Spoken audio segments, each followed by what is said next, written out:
Last time on آخری معجزہ.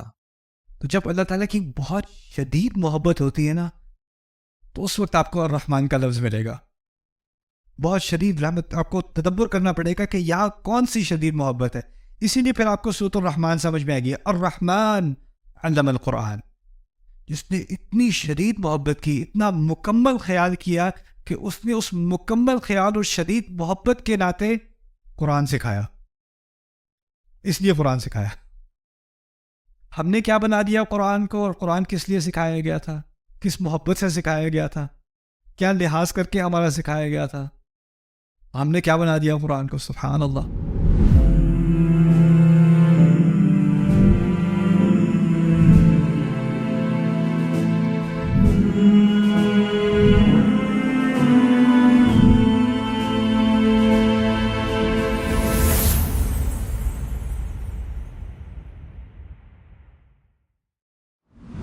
تو یہ ہو گیا تھوڑی سی بات الرحمن الرحیم کے بارے میں. اچھا, لیکن ایک کنفیوژن بھی آ گئی, وہ بھی سمجھ لیں.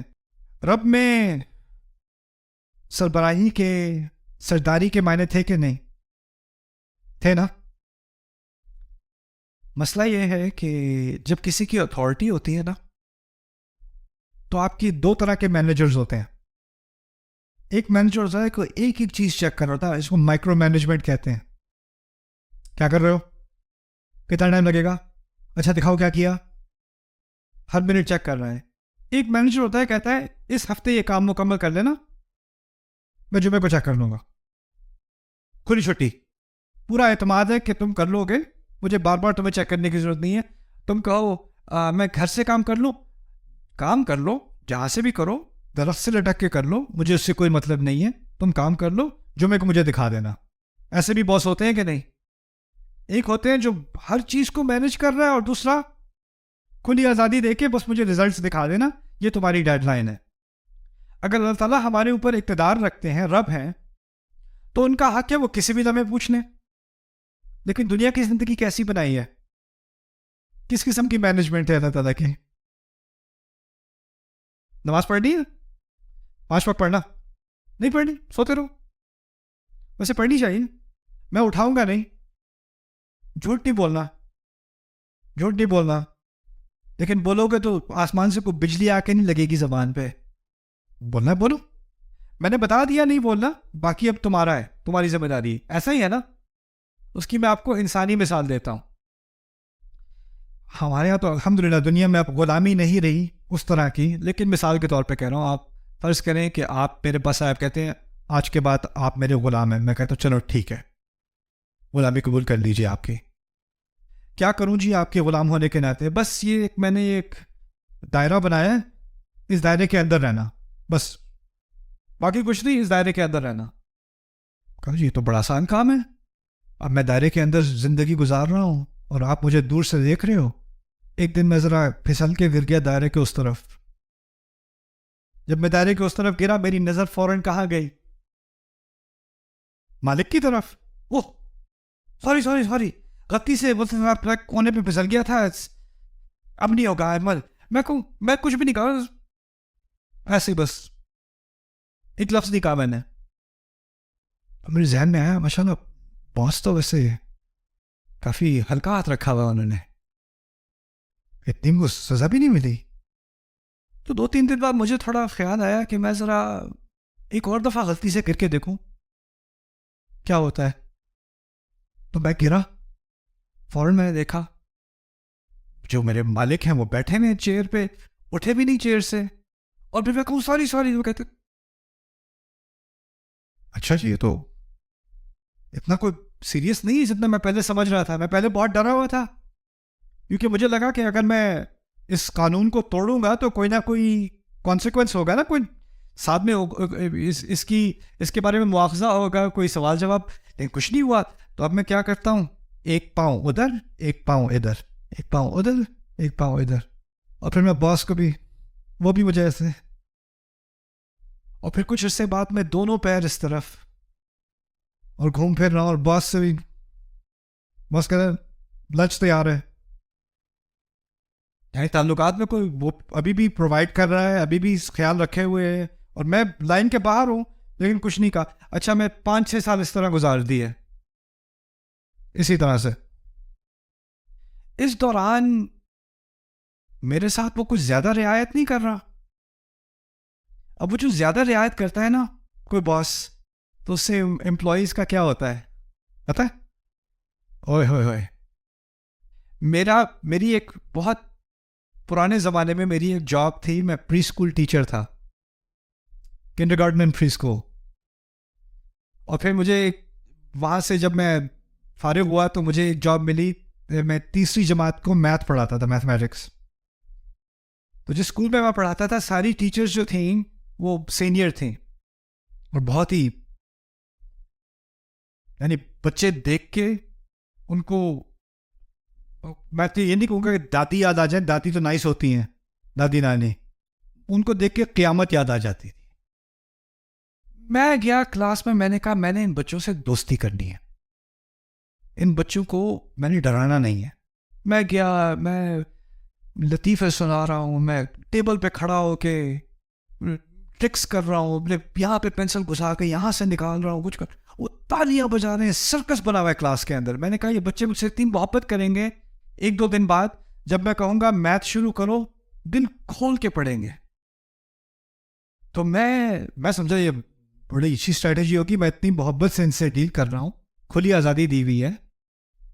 تیسرے دن میں نے کہا چلو بھائی بچوں اوپن اپ پیج 5. کیا ہوا پتہ ہے؟ ایک مجھے کہتا ہے نو, دوسرا ایک دوسرے سے کہتا ہے ڈو دا پینسل, وہ پینسل والی چیز کرے دوبارہ. میں نے کہا نہیں اوپن پیج 5. اور مجھے ابھی تک یاد ہے ایک بچہ وہ دیوار پیچھے کلاس کی دیوار پہ گیا, وہاں پہ وہ یہاں کھڑا اپنا نام لکھ رہا ہے دیوار پہ, اور وہ لکھ رہا ہے اور مجھے دیکھ رہا ہے. اور اس کا دوست اس سے کہہ رہا ہے یار ٹیچر تجھے دیکھ رہا ہے. تو کہتا ہے ہاں لیکن یہ اچھے ہیں.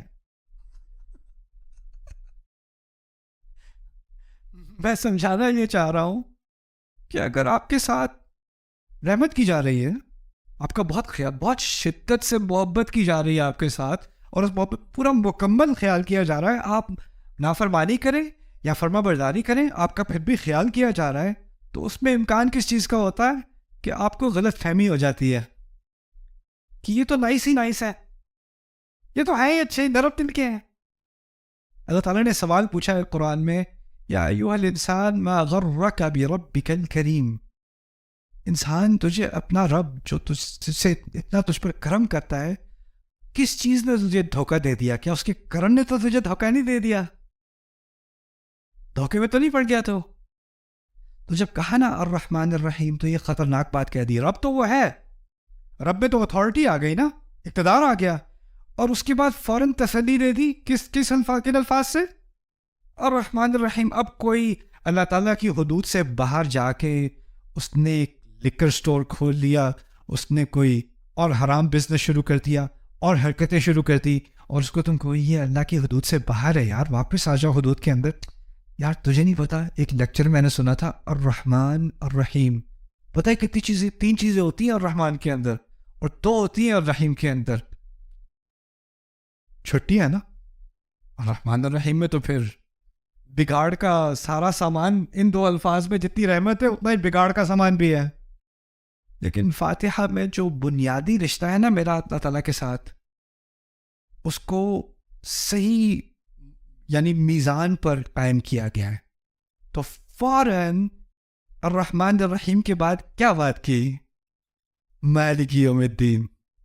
فوراً سیدھا ہو گیا بندہ.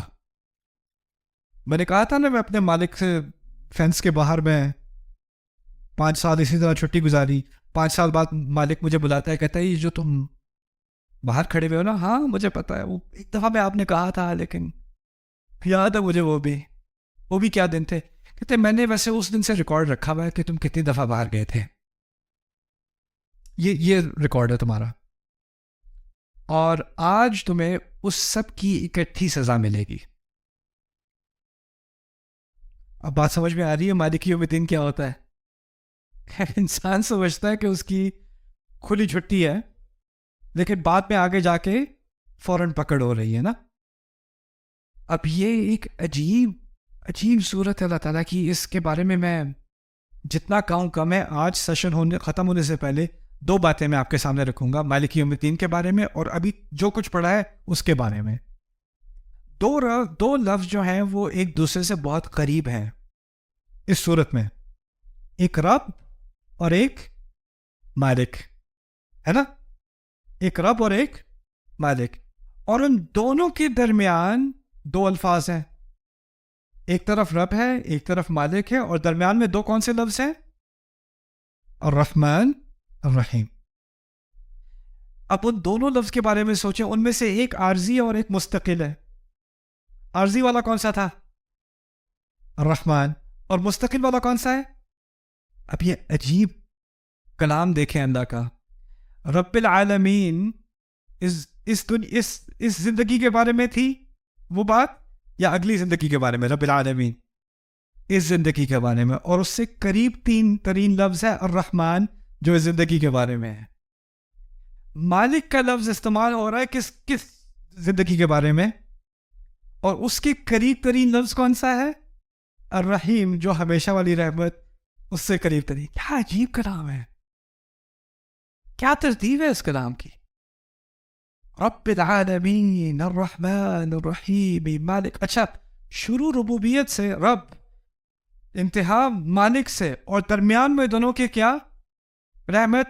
یعنی یہ کبھی مت سمجھنا کہ وہ تمہارا, یہ کبھی مت بھولنا کہ وہ تمہارا رب ہے اور تمہارا مالک ہے, لیکن ان دونوں الفاظ سے ڈر لگنے لگتا ہے. لیکن جب ڈر نہ لگنے لگے تو اس جتنا گہرائی میں اس رشتے کے درمیان میں پہنچو گے تو کیا ملے گا تمہیں؟ رحمت ملے گی. اس کے باہر اتھارٹی ہے اور اندر محبت ہے. رب, مالک, رحمہ. عجیب. الحمدللہ رب العالمین الرحمن الرحیم مالک یوم الدین. اب جلدی سے ان 3 آیات کو میں کم از کم آج مکمل کرنا چاہ رہا ہوں. تو مالک یوم الدین کے بارے میں کچھ چیزیں میں آپ کے سامنے رکھ دوں. یہ بہت آسان ہے سمجھنا. دین سے شروع بات کرتے ہیں. دین عربی میں کہتے ہیں فیصلے کو. دین عربی میں اس کو بھی کہتے ہیں کسی سے آپ کا معاملہ ہو رہا ہونا اور اس معاملے کو مکمل کیا جائے. میرا معاملہ طے ہو گیا, اس کو بھی دین کہا جاتا ہے. کما تدین تدان, جیسے تم دوسرے سے معاملہ کرو گے ویسا تمہارے ساتھ معاملہ کیا جائے گا. یہ عربی کی کہاوت ہے. اچھا, اگر شدید محبت کا ذکر ہے الرحمن الرحیم میں تو اس کا متضاد کیا ہونا چاہیے؟ نفرت, عذاب. اگر ایک طرف محبت ہے تو اس کا متضاد عذاب ہونا چاہیے. لیکن اس کے متضاد میں دین کا لفظ استعمال کیا ہے. اور دین کیا ہے؟ انصاف, فیصلہ. اور فیصلے سے کیا, کس چیز کی طرف اشارہ ہو رہا ہے؟ انصاف کی طرف. تو اگر آپ اس طرح سمجھ لیں کہ جو محبت ہے وہ پازیٹیو ہے, مثبت ہے, اور نفرت کیا ہے؟ منفی ہے, تو عدل کہاں پہ ہوگا؟ انصاف کہاں پہ ہوگا؟ صفر. نہ محبت نہ نفرت. اللہ تعالیٰ نے اس کی اتنی عظیم رحمت ہے, اس نے نفرت کا, عذاب کا, غصے کا ذکر بھی نہیں کیا, منفی کا ذکر بھی نہیں کیا. اگر یہ پورا چارٹ ہوتا نا تو ایک طرف پازیٹیو میں الرحمن الرحیم ہوتا اور دوسری طرف عزیز ذو انتقام ہوتا, المعذب کچھ ہوتا. لیکن وہاں بھی صفر تک لے گئے, منفی تک نہیں لے کے گئے, صرف دین کی بات کی, یعنی انصاف کی بات کی. اور یہ کیوں کی؟ کیونکہ اصل چیز جس سے ہمیں ڈرنا ہے نا وہ عذاب نہیں ہے. فاتحہ کے مطابق اصل چیز جس سے ڈرایا جا رہا ہے وہ انصاف ہے. انہ من سئل یوم القیامۃ فقد ہلک. ایک روایت میں آتا ہے جس سے اس دن ایک سوال بھی پوچھ لیا گیا وہ تو برباد ہو گیا. اللہ تعالیٰ کی رحمت اس دن پتہ ہے کیا ہے؟ کچھ لوگ ہوں گے جن کی کتاب ان کے سیدھے ہاتھ میں ہوگی. اللہ تعالیٰ نے فرمایا ہے, اللہ تعالیٰ ہم سب کو اس میں شامل کرے. اچھا, جس کی کتاب اس کی سیدھے ہاتھ میں ہے نا, اس کے بارے میں کیا کہا ہے کہ وہ سیکیورٹی گیٹ پہ پہنچتا ہے اور وہاں اللہ تعالیٰ نے کہا ہے فسوف یحاسب حسابا یسیرا, اس کے ساتھ آسان حساب کیا جائے گا. آسان حساب سے مراد روایات سے ملتا ہے کہ فرشتے کتاب کھولیں گے بھی نہیں, گزرنے دیں گے. جی ہمیں بتایا, آپ جائیں. کیونکہ آپ کے کون سے ہاتھ میں کتاب ہے؟ اب آپ نروس، آپ کے ہاتھ میں تو کتاب ہے، لیکن آپ کہیں اگر آپ یہ پیج 130 پہ جائیں تو اس میں ایک حج ہے، وہ ضرور دیکھ لینا. جیسے آپ کا پیپر ہوتا ہے نا، اس میں آپ نے بڑے الٹے سیدھے جواب دیے ہوتے ہیں، لیکن ایک صحیح جواب دیا ہوتا ہے تو اس کو آپ پہلے دکھاتے ہو ٹیچر کو، یہ والا یہ چیک کر لیں ذرا، یہ والا. اچھا یہ اگر پیج 503 پہ جائے تو وہاں ایک شاید ایک ليلۃ القدر تھی میرا خیال ہے اس میں ایک. تو آپ، لیکن وہ فرشتے کیا کہہ رہے ہیں، آپ چاہو خیر ہے نکلو کوئی بات نہیں. عجیب ہے صاحب. دوسری طرف کہا ہے کسی کی کتاب ان لوگوں کے الٹے ہاتھ میں ہوگی، اللہ ہمیں ان میں سے نہ کرے، اور ان کی پیٹھ کے پیچھے ہوگی، ایسے ہوگی کتاب.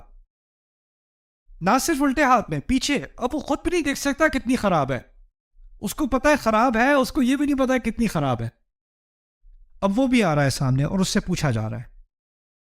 اب یہاں پر جب الدین کہا ہے نا، تو اس سے ہمیں اس بات کی طرف اشارہ مل رہا ہے کہ اللہ تعالیٰ اس دن کا بھی مالک ہے. جس طرح وہ رب اس دنیا میں ہے، اس دن وہ رب نہیں ہوگا، اس دن وہ کیا ہوگا، مالک.